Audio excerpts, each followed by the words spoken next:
আমি আমাদের চোখের পানি তাদের কোনো প্রয়োজন নাই, আমাদের মায়া কান্নার গাজাবাসীর কোনো প্রয়োজন নাই। গাজাবাসীর প্রয়োজন অর্থনৈতিক সাপোর্ট, গাজাবাসীর প্রয়োজন সামরিক সাপোর্ট, গাজাবাসীর প্রয়োজন এমন একটা জাইশ, এমন একটা ফোর্স যেটা বাহির থেকে গিয়ে বাইতুল মুকাদ্দাসকে উদ্ধার করবে ইনশাআল্লাহ।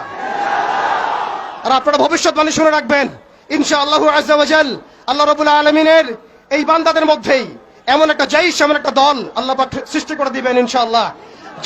যেই দল, যেই জাইশকে পৃথিবীর কোন সেনাবাহিনী থামাতে পারবে না ইনশাআল্লাহ।